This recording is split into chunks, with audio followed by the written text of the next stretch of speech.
Graça e paz, meus irmãos. Quem quiser um cachorrinho, temos um cachorrinho ali que está precisando de uma casa. Se aquietou ali. Tinha uma igreja que nós pastoreamos no interior do Mato Grosso do Sul, e tinha um pátio muito grande lá. Eu vivia catando esses bichos, dando comida, e aí ficou aquela cachorrada por lá.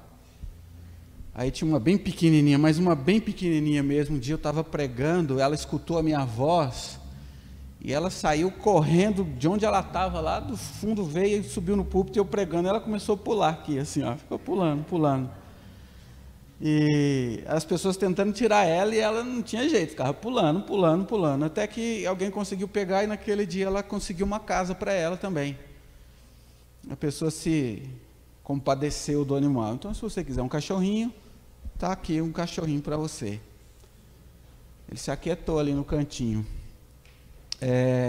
Nós vamos continuar, meus irmãos e irmãs, naquela direção do ser nova criatura.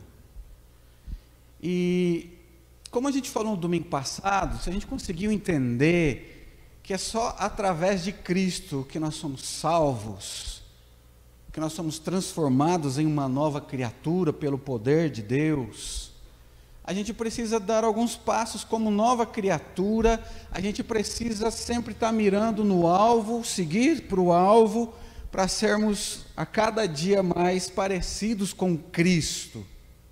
Na primeira carta de Pedro, capítulo 1, dos versículos 13 a 16, a gente encontra algumas orientações. 1 Pedro, capítulo 1, versículos de 13 a 16, diz assim: por isso, cingindo o vosso entendimento, sede sóbrios, e esperai inteiramente na graça que vos está sendo trazida na revelação de Jesus Cristo. Como filhos da obediência, não vos amoldeis às paixões que tinhas anteriormente na vossa ignorância. Pelo contrário, segundo é santo aquele que vos chamou, tornai-vos santos também, vós mesmos, em todo o vosso procedimento, porque escrito está: sede santos, porque eu sou santo. Essa é a palavra de Pedro para os cristãos. Cingir o entendimento, a gente já deu até algumas pinceladas, eu acredito aqui, sobre isso. Cingir o entendimento, meu querido, era uma figura de linguagem que era usada naquela época, e é interessante que eles falavam de uma forma que o povo estava acostumado, que o povo conseguia entender, porque fazia parte das suas vidas. As pessoas naquela época usavam uma túnica grande, comprida, parecia um vestidão, e quando essas pessoas queriam andar mais rápido, quando essas pessoas queriam andar sem impedimento algum, elas apertavam aquele saião delas, aquela túnica grandona delas, com um cinto. E aquilo ajudava a ter mais firmeza, podia andar rápido, que a túnica não ia enroscar nos pés, não ia impedir ela de caminhar rápido e muito menos desequilibrar. E Pedro está falando para os cristãos ali, meu irmão, minha irmã, justamente fazer isso não só com a túnica, mas também a respeito do seu entendimento das coisas do mundo e das coisas do Senhor.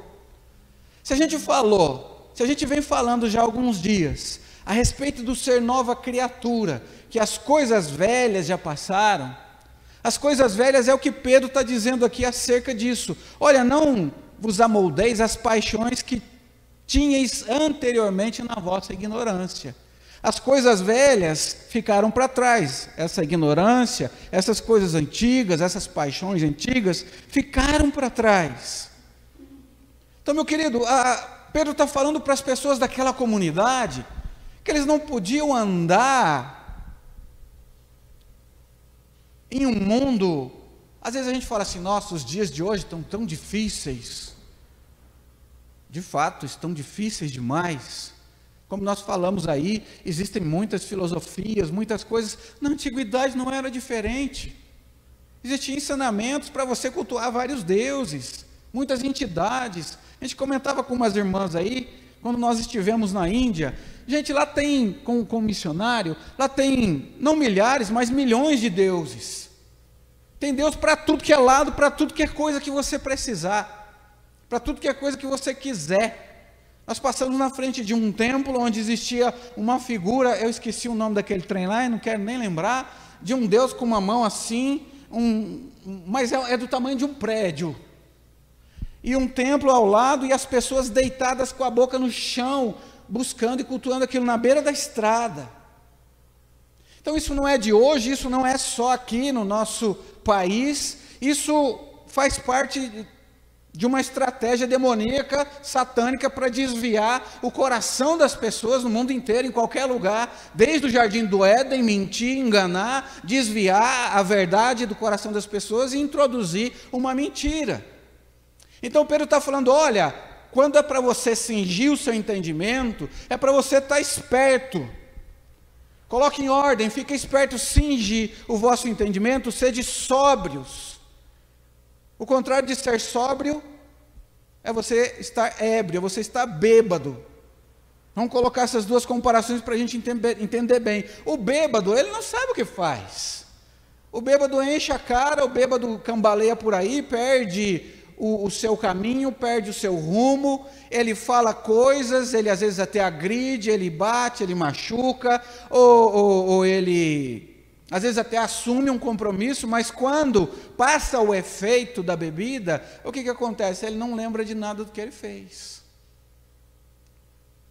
Pedro está falando, olha, você precisa estar firme, você precisa cingir o seu entendimento, para que na caminhada cristã, você não tenha tropeços no caminho, para que você possa caminhar rumo ao alvo sem nenhum impedimento, que era o que as pessoas faziam ali na época, cingiam as suas túnicas para poder caminhar tranquila e calmamente.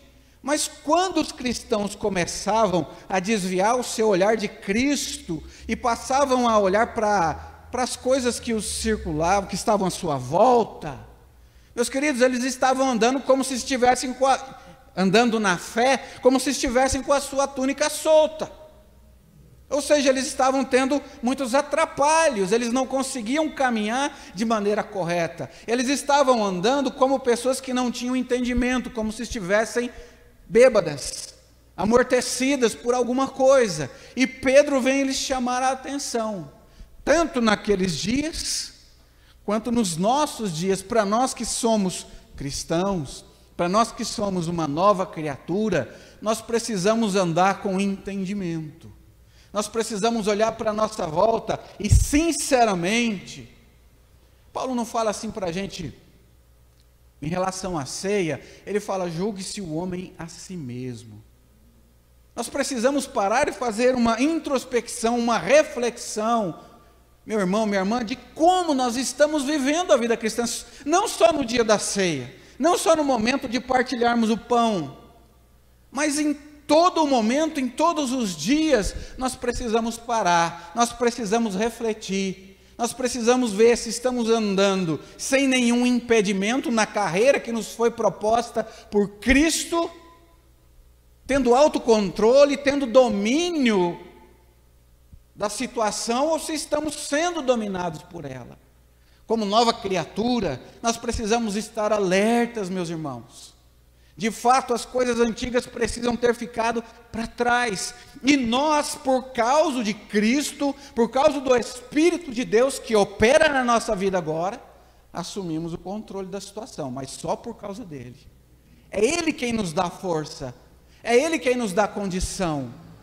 Mas uma coisa que nos tem atrapalhado e tem nos dificultado muito, meu irmão, minha irmã, é a falta de conhecimento bíblico, é a falta de Bíblia, é a falta de nós pararmos e nos alimentarmos da palavra de Deus, não só uma vez por semana, num culto onde a gente lê 2, 3, 5, que sejam 10 versículos da palavra do Senhor.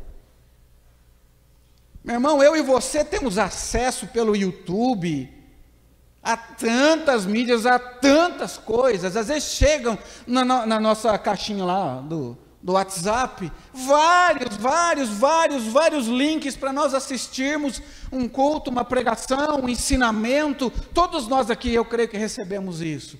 Mas como eu posso saber se aquilo que está sendo ministrado, se aquilo que está sendo pregado é real, é verdade? Tem muita gente que fala o que quer e o que não quer. Tem muita gente que fala que se autodenomina um ministro da palavra, seja ele de qual denominação for, não importa, e resolve falar alguma coisa. Mas como eu vou saber, como eu sei que aquilo é verdade, como eu vou apertar meu cinto nessa hora, como eu vou ter autocontrole nesta hora, para ter entendimento se o que ele diz é verdade, para não ser levado por qualquer vento de doutrina, conhecendo a Bíblia. Meu irmão, eu não nasci na fé cristã, eu não nasci na igreja presbiteriana independente, nem a minha família, eu fui o primeiro. Mas quando eu comecei a frequentar a IPI, lá no Mato Grosso do Sul, eu comecei a achar interessante, eu comecei a ouvir aquilo, e chegou no momento que eu tive que tomar uma decisão de me tornar membro ou não da igreja. Eu falei, mãe, eu fui para minha mãe, que não era da IPI na época, falei, mãe, como que eu sei que aquele ali é o lugar certo para mim? Ela me disse duas coisas, sem ter o entendimento que a gente tem hoje. Primeiro, pergunta para Deus. Segundo, eu tinha uma bíbliazinha dos Gideões, ela falou, vai lá, leia a Bíblia, e compara com o que eles estão pregando, com o que eles estão falando para você. Se o que tiver na Bíblia é o que eles estão falando, então ali é um bom lugar para você estar. Mas meus irmãos, hoje nós estamos entrando por cada furada, cada barco furado, como dizem por aí, porque nós hoje como cristãos não temos mais, não todos. Um dia uma presbítera me deu uma bronca, ela diz assim, que toda generalização é burra. Eu concordo com ela. A gente não pode colocar todo no mesmo saco, mas meus irmãos, uma grande maioria das pessoas que se dizem cristãs não conhecem a Bíblia, não tem conhecimento algum e por isso não sabem. Cada vídeo que chega, cada coisa que chega, um está falando para ir para a direita, opa, esse aqui é bom. Dali a pouco ela recebe outro que está falando, não, é para ir para a esquerda. Ah, é verdade, esse é bom também. Então hoje nós estamos em um mundo assim, bem confuso, que só a palavra de Deus que pode nos nortear. Se alimente, ouça, veja, mas que você tenha condição, meu querido, minha querida, de discernir através da palavra de Deus, se essas coisas são de Deus ou se são do homem. Se essas coisas são verdadeiras ou se essas coisas são falácias, são engano. Então esteja com o teu cinto apertado, esteja preparado, esteja preparada, fundamentado na palavra de Deus. E eu vou te dizer uma coisa, meu irmão, a gente está vivendo um tempo de preguiça de ler. A gente está muito apegado às mídias, que são muito rápidas, já te dão uma resposta, muitas vezes você nem pensa para aquilo, você já está com tudo pronto. Isso dificulta muito a nossa leitura de qualquer coisa, não é só da Bíblia. Mas eu quero te dizer que isso vai depender do teu relacionamento com Deus. Disso, do conhecimento, depende o caminhar seguro no caminho de Deus. Isso te conduz para a vida ou te conduz para a perdição, para a bênção ou para a maldição. Então leia, conheça, se aprofunde, tire um tempo para você se alimentar da palavra de Deus, tire um tempo para você conhecer os desígnios de Deus. Comece lá pelo Novo Testamento. Se você acha o Antigo muito complicado, muito grande, comece pelo Novo Testamento, pega lá o livro de João, leia o livro de João, faça perguntas para ele, Questione o livro de João. Se você não entender, pergunta para o presbítero. Pergunta para o pastor, pergunta para a pastora, peça ajuda, peça socorro. Se alimente da palavra de Deus, meu irmão, para que você não caia numa cilada do inimigo, para que você não seja membro de uma seita daqui a pouco. Se alimente, se fortaleça, esteja sóbrio, esteja pronto, esteja preparado. Não dependa de um homem, não dependa de uma mulher, não dependa de uma pessoa para dizer para você aqui, ali, tal. Sim, siga orientações, mas que esteja chancelado pela palavra do Senhor, meu irmão. Nós temos que ser maduros, principalmente em tempos dos quais nós estamos vivendo, em tempos em que Pedro chama o povo e fala: ei, cinja o vosso entendimento, cinja a vossa compreensão, prepara-te, capacita-te, esteja pronto para não cair em qualquer cilada do inimigo, não seja sóbrio, não seja alguém que anda cambaleando por aí, fica esperto, meu irmão. E ele diz assim no texto ainda de Pedro: esperai inteiramente na graça que vos está sendo trazida, na revelação de Jesus Cristo. Meu irmão, ele está falando sobre a volta do Senhor Jesus. Ele está falando sobre a volta do Senhor. Ele fala sobre essa certeza de que Jesus vai voltar, e essa certeza deve nos persuadir a buscar mais de Deus, a buscar mais conhecimento de Deus, a nos aprofundarmos no Senhor e na vontade do Senhor. Por quê? Eu sei que Ele vai voltar, eu creio que Ele vai voltar, existe uma promessa. Ele disse: o Senhor não é mentiroso, o Senhor não é homem para que minta. Se tem uma coisa que Deus não faz, é mentir, meu irmão, minha irmã. Então, se eu tenho essa convicção no meu coração, por esta convicção, a minha vida muda, a minha vida é transformada. Poxa, eu vou ter que prestar contas um dia, eu tenho um Senhor que vai voltar para me buscar. Como Ele vai me encontrar? De que jeito eu vou estar, meu irmão? Por isso ele fala: olha, não viva como você vivia antigamente, não viva como você vivia antes de conhecer a Cristo, porque hoje você conhece. Antes você não tinha que prestar contas a nada, nem a ninguém, mas hoje você vai prestar contas, porque Ele vai voltar, Ele vai trazer a certeza da volta de Cristo, Ele vai trazer uma revelação. Nós vamos ver como somos vistos, nós vamos entender como somos entendidos. Não vai ter mais nada nublado, não vai ter mais nada dificultoso para nós, porque a palavra de Deus diz que Ele vai voltar como um raio que sai de um lado e cai do outro, todo mundo vai ver. A palavra de Deus diz que todo joelho vai se dobrar, toda língua vai confessar, toda língua, até de quem não crê, vai ver e vai confessar, vai ver e vai se dobrar. Mas para aqueles que creem, vivem uma vida de acordo com o seu querer, meu querido, vai ser diferente. Ao invés de temor, ao invés de querer se esconder nas fendas da rocha e pedir que elas caiam sobre ele, porque não vão suportar, aqueles que são filhos, aqueles que almejam essa volta, meu irmão, vão se alegrar, vão gritar de júbilo, de alegria, vão festejar, meus queridos. Essa é a palavra de Deus. Então entenda, existe algo diferente que está chegando, existe algo diferente que está às portas, existe um chamado para prestarmos atenção, meu querido. Exerça, sim, autocontrole, seja sóbrio, seja vigilante, e entenda que existe uma volta de Cristo programada, existe uma volta de Cristo anunciada. É lógico que está mais perto do que ontem, mas eu não sei te dizer quando é. Já tiveram alguns profetas por aí, de algumas religiões por aí, que determinaram o dia, tal, falhou. Porque só o Pai conhece o dia da volta de Cristo, mas o que interessa para nós é: Ele vai voltar.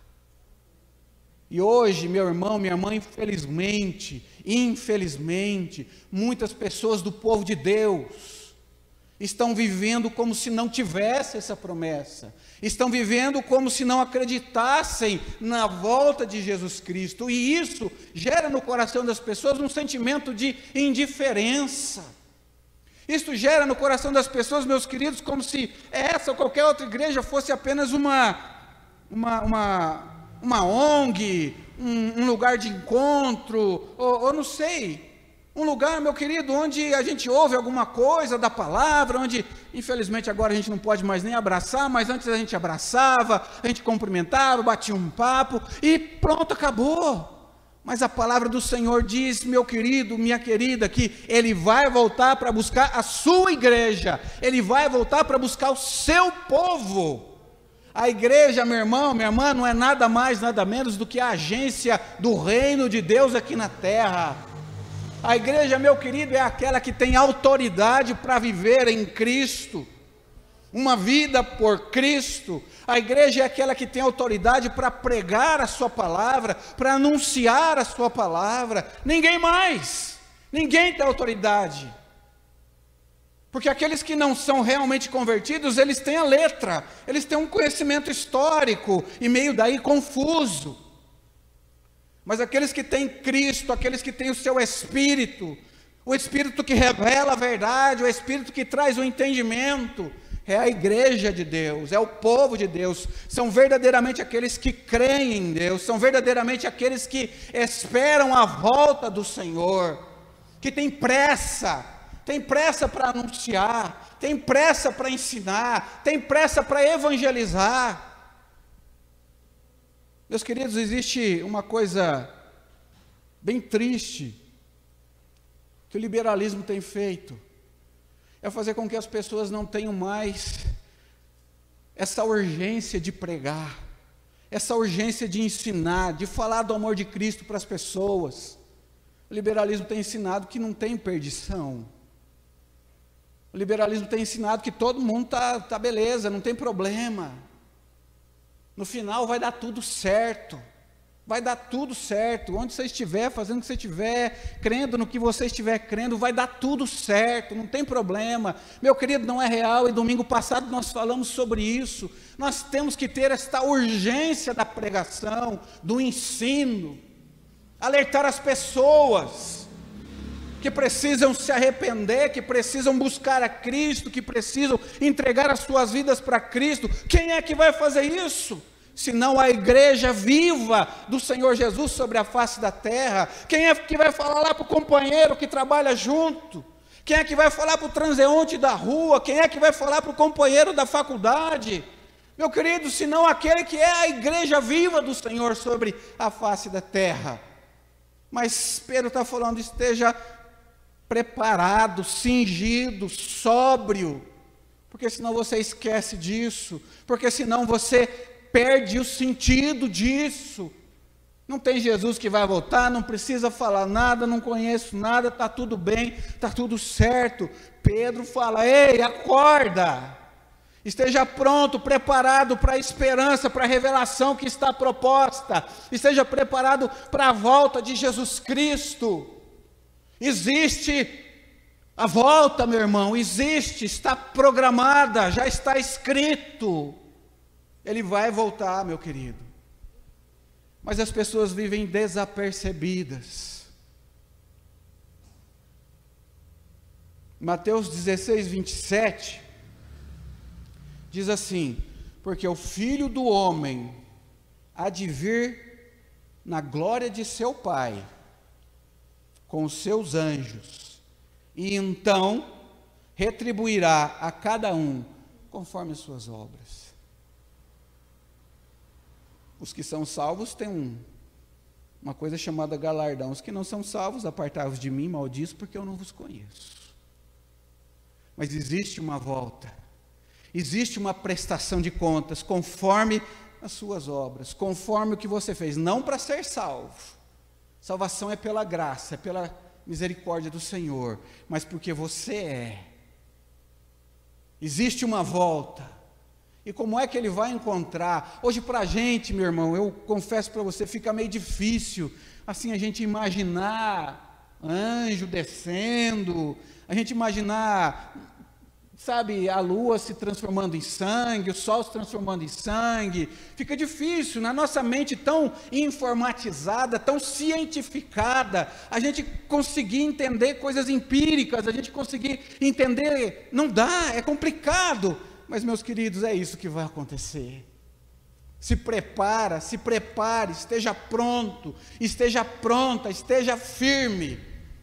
Comece evangelizando dentro da sua casa, o seu esposo, a sua esposa. Não é, tanto faz. Não, tanto faz não, meu querido. Como é que eu falo tanto faz para minha esposa, sei lá, que não conhece a Cristo, vai para o inferno e, tanto faz. Ou porque eu nunca falei, sempre conheci a palavra, morei, sentei, dormi, me relacionei com ela uma vida, nunca falei, nunca testemunhei, nunca vivi como um cristão. Como assim tanto faz? Meu pai, tá bom, vai, ele quer ser daquele lugar lá, quer, tudo bem, não tem, meu querido, não é assim. Nós precisamos nos importar, nós temos que anunciar, nós temos que pregar. O Senhor vai voltar, o Senhor tem algo preparado, meu irmão. Por isso, os filhos da obediência, quem são os filhos da obediência? Aqueles que creem no Senhor Jesus e obedecem. Quem são os filhos da obediência? Aqueles que deixaram as coisas velhas para trás, que tudo se fez novo na sua vida. Os filhos da obediência não podem se entregar ao pecado. Pecado que fazia parte da antiguidade, da vida antes da salvação. Você não pode viver assim, meu querido. Algo novo já brotou na tua história, algo novo já brotou na tua vida. Se nós, como filhos de Deus, convertidos, entregues ao Senhor, pela sua graça, recebemos a salvação, vivermos uma vida de pecado, como as pessoas vão saber que existe uma diferença? Como as pessoas vão saber que existe Cristo? Senão através da nossa vida. Fulano é lá da igreja tal. Oxe, mas o cara é mal pagador, é adúltero, é mentiroso, é bêbado, mas eu também sou e não sou de igreja nenhuma, então tá bom, nós somos igual. Palavra de Deus, meu querido, se porte como um filho da obediência. Alguém que crê. Eu tenho falado muito para algumas pessoas, olha, você se converteu, você entregar a sua vida para Jesus, não é só você sair de uma igreja A e passar para a igreja B, e continuar com a mesma vida que você tinha antes. Igreja não muda a vida de ninguém, quem muda a vida das pessoas é Cristo. Quem transforma a vida de uma pessoa é Cristo. Ele faz um milagre, e quando Cristo verdadeiramente entra, meu querido, Ele transforma tudo. Nós temos lutas, sim, continuamos com lutas, sim, mas aquilo não faz mais parte da minha vida. Eu não acho aquilo normal, eu não vivo como se fosse normal, porque agora Cristo vive em mim. Cristo está comigo, meu querido. Por isso ele fala, olha, sede santos, está escrito, sede santos, porque eu sou santo. Sede santos, aí fala, eu vou querer ser fariseu, vou querer. Não, meu querido, ser santo é separado, é ser uma pessoa separada para Deus. Não é perfeita, eu não sou perfeito, mas eu sou separado. A partir de hoje eu sou separado, eu vou tentar, eu vou procurar, eu vou lutar para ser santo, sim, meu irmão. Nessa vida eu e você jamais seremos tão santos como Ele é. Mas a gente deve ser santo porque Ele é, porque Ele nos chama a santidade, porque Ele já decretou esta palavra que transforma, e o Senhor jamais pediria alguma coisa que nós não fôssemos capazes de concluir, de fazer, de andar. Agora, meu irmão, de novo, sem Ele na sua vida, sem o Espírito de Deus te conduzindo, a gente só vai ser um belo de um fariseu mesmo. Um belo de um fariseu, porque aí nós vamos querer achar que nós somos melhores. Nós não somos melhores. A gente precisa entender isso, a gente não é melhor coisa nenhuma. Eu e você não somos melhores que ninguém em nada, se não fosse pela graça, pela misericórdia, pelo agir do Senhor na nossa história. Meu querido, talvez nós estivéssemos caídos numa sarjeta, com a nossa família arrebentada. Nós só estamos aqui hoje sentados, você só está aí assistindo hoje, porque um dia o Senhor tocou com a sua graça na tua vida. Nós temos que entender isso. Todo orgulho, toda arrogância tem que cair por terra, meu querido. Tem que ir ao chão, meu querido, e entender: eu sou salvo pela graça, porque eu jamais alcançaria tamanho feito na minha história, meu irmão. E quando a gente entende isso, quando Ele veio, que a gente entende que Ele veio, que Ele me amou primeiro, porque eu não era capaz, eu não sou capaz, porque tem a questão da perseverança dos santos, que é Ele quem faz acontecer, senão eu já tinha pego outro rumo. Meu irmão, isso me leva ao meu real lugar, à minha real posição, e eu só vou conseguir ser santo assim, entendendo assim, que eu não posso nada de mim mesmo. Então cinge o teu cinto aí, meu querido, bota a tua casa em ordem, bota a tua vida em ordem, tome postura de crente, tome postura de crente em Cristo, porque crente até o diabo estremece, mas nós temos que ser esse cristão que quer ser santo, que busca santidade, que conhece a palavra de Deus, que lê, que tem fome da palavra de Deus, meu irmão, porque lá em 1 Coríntios 10:31, diz assim, olha só: portanto, quer comais, quer bebais ou façais outra coisa qualquer, fazei tudo para a glória de Deus. Nós lemos um texto aqui que era para fazer em nome de Jesus. Tudo que fizerdes, fazer em nome do Senhor. Esse texto de Corinto, meu irmão, minha irmã, estava no meio de uma muvuca danada de comer comida sacrificada para ídolo, de não comer, de fazer isso ou fazer aquilo. A instrução é: olha, para acabar com a conversa, para acabar o papo, tudo que você for fazer, das coisas mais triviais da sua vida, que é comer e beber, nós que podemos, nós que graças a Deus temos um prato de comida e um copo d'água para tomar, das coisas mais triviais, faça tudo para a glória de Deus. Eu quero ver você ter coragem de mentir e dizer que é para a glória de Deus. Eu quero ver você ter coragem de roubar, de defraudar alguém e dizer que é para a glória de Deus. Não tem condição, meu irmão. Então tudo que você for fazer, eu quero ver você ir para um boteco, encher a cara e dizer que é para a glória de Deus. Eu quero ver você andar nesse mundo vivendo como um mundano e dizer que é para a glória de Deus. Não é possível, meu irmão. Então, das mínimas coisas, peça ajuda ao teu Deus, peça socorro ao teu Deus, clame ao teu Deus: Senhor, eu não sou capaz, Senhor, eu estou sendo tentado aqui, Senhor, eu preciso da tua ajuda, do teu socorro, me dá a mão, Pai, caminha comigo. Faça para a glória de Deus.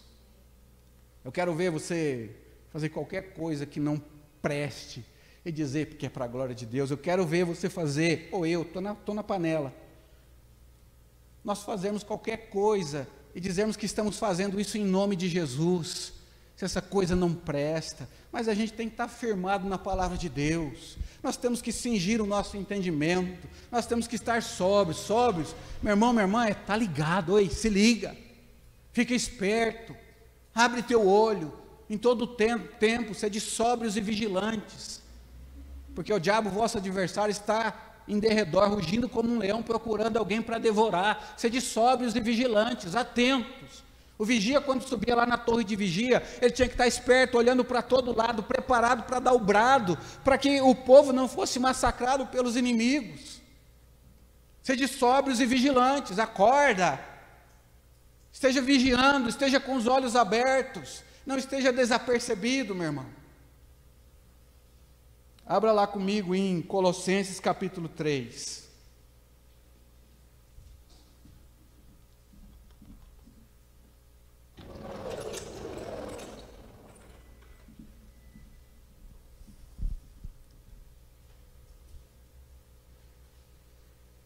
Nós vamos ler do 5 ao 10. Olha só, presta atenção no que você está lendo. 5. Fazei, pois, morrer o quê? Fazei, pois, morrer a vossa natureza terrena, prostituição, impureza, paixão lasciva, desejo maligno e a avareza, que é a idolatria. Por essas coisas é que vem a ira de Deus sobre os filhos da onde? Da desobediência. Ora, nessas mesmas coisas andastes vós também no outro tempo, antes de conhecer a Cristo, antes de ser convertido, quando você era velha criatura, quando vivias nelas. Agora, porém, despojai-vos igualmente de tudo isso: ira, indignação, maldade, maledicência, linguagem obscena do vosso falar, uma vez que vos despistes do velho homem, uma vez que você é nova criatura, que as coisas velhas ficaram para trás, do velho homem com seus feitos, e vos revestistes do novo homem, que se refaz para o pleno conhecimento, segundo a imagem daquele que o criou, onde não pode haver grego, judeu, circuncisão, incircuncisão, bárbaro, cita, escravo, livre, porém Cristo é tudo em todos.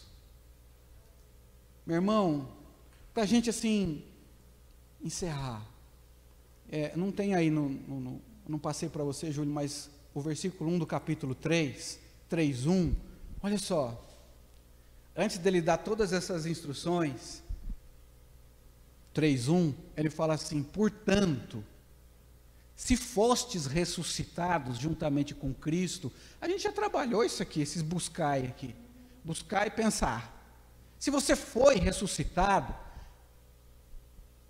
puxa a sardinha aqui para o que eu estou pregando, se você é uma nova criatura e as coisas velhas já passaram, eis que tudo se fez novo, busca as coisas lá do alto, onde Cristo vive, assentado à direita de Deus. E aí ele vai lá embaixo, que é uma continuação do portanto, se você foi ressuscitado com Cristo, aí o versículo 5, fazei, pois, morrer a sua natureza terrena.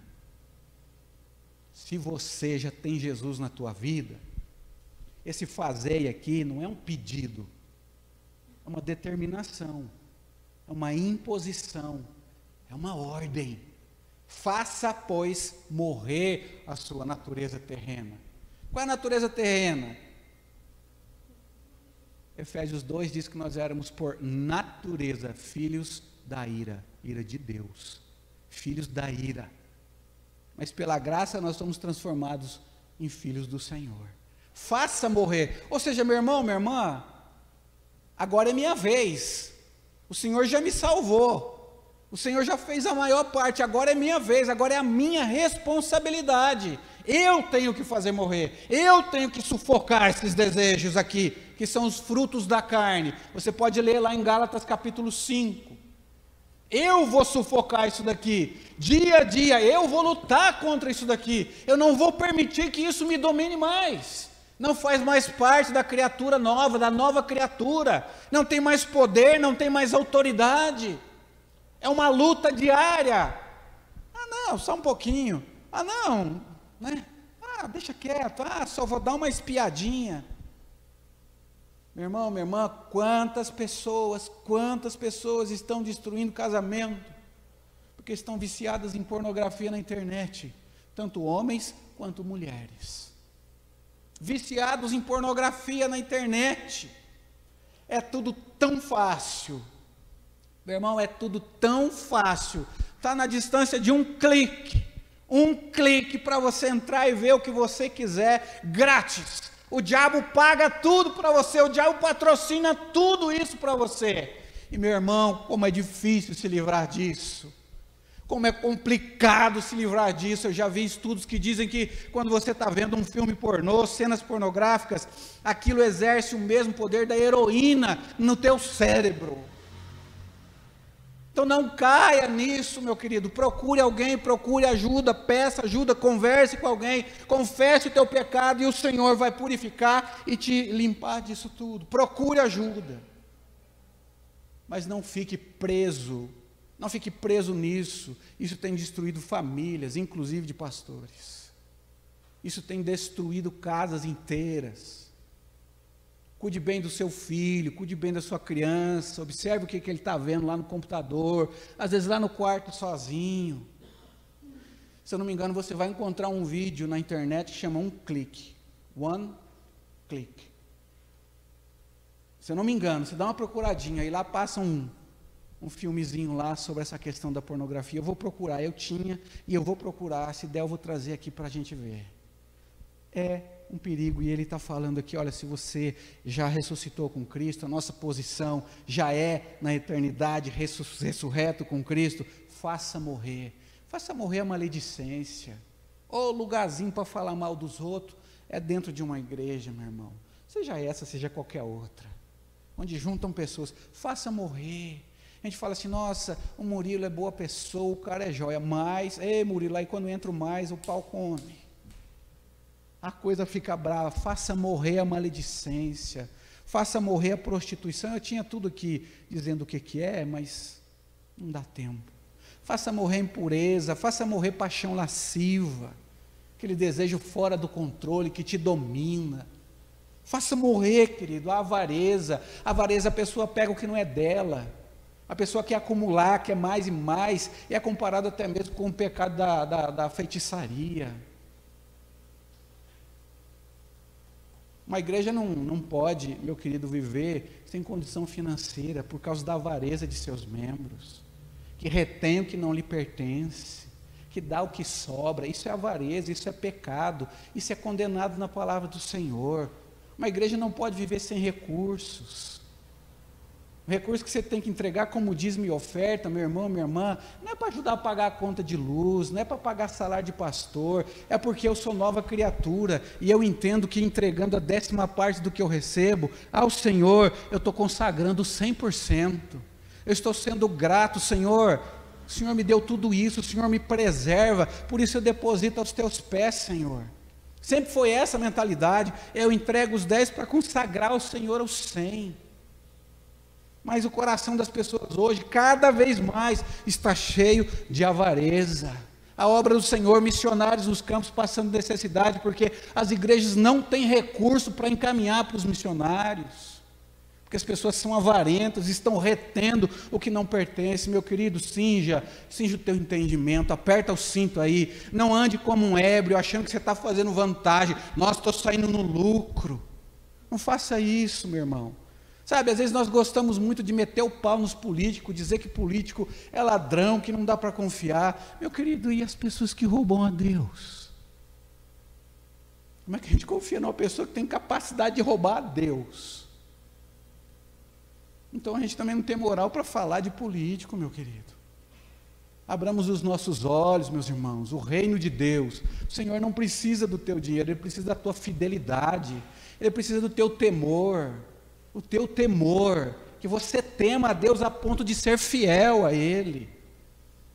É o que Ele está falando, olha, faça morrer essas coisas, faça morrer esse engano, essa mentira na tua vida, faça morrer a prostituição, não vá para baixo de árvore por aí, no escurinho, com seu namorado. É engraçado, camarada enquanto está namorando, ou que não está namorando, sai por aí, às vezes em algum lugar, aí conhece uma menina, já vai logo para fazer as coisas que não deve, para baixo de uma árvore escura. Depois o camarada casa, aí acaba o fogo. Aí a esposa ou o marido às vezes tem que pedir, mandar telex lá, falar, e aí? Você já viu a inversão? Como que funciona isso? Aí na hora que precisa dentro de casa, para estar com a sua esposa, com o seu marido, ter um relacionamento saudável, o negócio não anda. Mas antes disso, que não pode, que não deve, que é tratado como prostituição, é aquele faniquito. Meu querido, faça morrer essas coisas. Faça morrer essas coisas. Procure uma vida santa, uma vida reta. Viva como um cristão, viva como um homem e uma mulher que já nasceu de novo, que é uma nova criatura. Tudo que você for fazer, quer beber, quer comer, faça, ou qualquer outra coisa, faça tudo para a glória de Deus. Amém, meus irmãos? Amém. Então, assim, curva sua cabeça, feche os teus olhos, pense um pouquinho no que nós falamos hoje.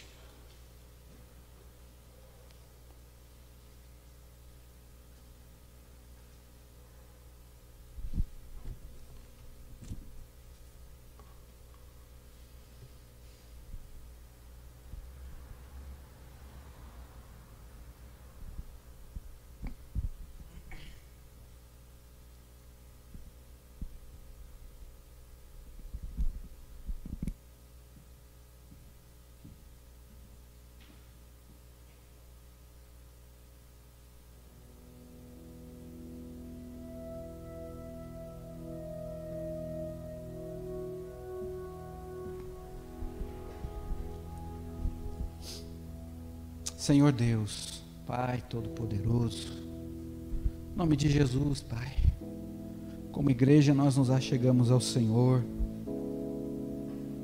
cônscios de que não temos vivido essa vida que prescreve a Tua palavra, Pai. Nova criatura, aquilo que o Senhor já fez na nossa caminhada, na nossa vida. Como igreja, Pai, nós te pedimos perdão. Como igreja nós pedimos a Ti, ó Espírito Santo de Deus, põe a Tua mão no nosso coração, nos ajuda.